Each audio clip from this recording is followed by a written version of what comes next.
أعوذ بالله من الشيطان الرجيم. بسم الله الرحمن الرحيم. الرحمن علم القرآن خلق الإنسان علمه البيان الشمس والقمر بحسبان والنجم والشجر يسجدان والسماء رفعها ووضع الميزان ألا تطغوا في الميزان وأقيموا الوزن بالقسط ولا تخسروا الميزان والأرض وضعها للأنام فيها فاكهة والنخل ذات الأكمام والحب ذو العصف والريحان فبأي آلاء ربكما تكذبان خلق الإنسان من صلصال كالفخار وخلق الجان من مارج من نار فبأي آلاء ربكما تكذبان رب المشرقين ورب المغربين فبأي آلاء ربكما تكذبان مرج البحرين يلتقيان بينهما برزخ لا يبغيان فبأي آلاء ربكما تكذبان يخرج منهما اللؤلؤ والمرجان فبأي آلاء ربكما تكذبان وله الجوار المنشآت في البحر كالأعلام فبأي آلاء ربكما تكذبان كل من عليها فان ويبقى وجه ربك ذو الجلال والإكرام فبأي آلاء ربكما تكذبان يسأله من في السماوات والأرض كل يوم هو في شأن فبأي آلاء ربكما تكذبان سنفرغ لكم أيها الثقلان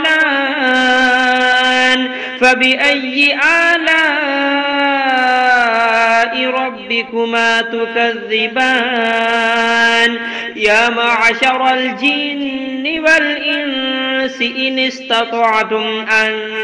تنفذوا من أقطار السماوات والأرض فانفذوا لا تنفذون إلا بسلطان فبأي آلاء ربكما تكذبان يرسل عليكما شواظ من نار ونحاس فلا تنتصران فبأي آلاء ربكما تكذبان فإذا انشقت السماء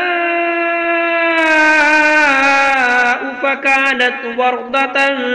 كالدهان فبأي آلاء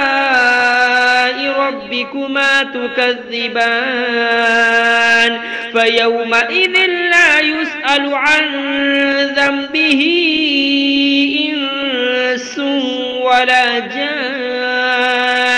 فبأي آلاء ربكما تكذبان يعرف المجرمون بسيماهم فيؤخذ بالنواسي والأقدام فبأي آلاء ربكما تكذبان هذه جهنم التي يكذب بها المجرمون يطوفون بينها وبين حميم آن فبأي آلاء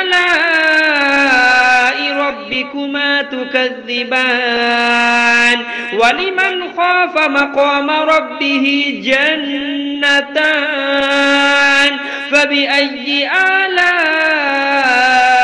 ربكما تكذبان ذواتا أفنان فبأي آلاء ربكما تكذبان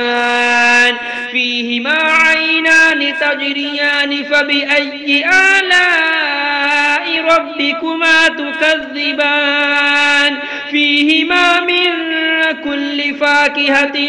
زوجان فبأي آلاء ربكما تكذبان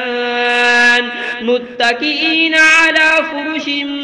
بطائنها من استبرق وجنى الجنتين دان فبأي آلاء ربكما تكذبان فيهن قاصرات الطرف لم يطمثهن إنس قبلهم ولا جان فبأي آلاء ربكما تكذبان كأنهن الياقوت والمرجان فبأي آلاء ربكما تكذبان هل جزاء الإحسان إلا الإحسان فبأي آلاء ربكما تكذبان ومن دونهما جنتان فبأي آلاء ربكما تكذبان مدهامتان فبأي آلاء ربكما تكذبان فيهما عينان نضاختان فبأي آلاء ربكما تكذبان فيهما فاكهة ونخل ورمان فبأي آلاء ربكما تكذبان فيهن خيرات حسان فبأي آلاء ربكما تكذبان حور مقصورات في الخيام فبأي آلاء ربكما تكذبان لم يطمثهن إنس قبلهم ولا جان فبأي آلاء ربكما تكذبان متكئين على رفرف خضر وعبقري حسان فبأي آلاء ربكما تكذبان تبارك اسم ربك ذي الجلال والإكرام.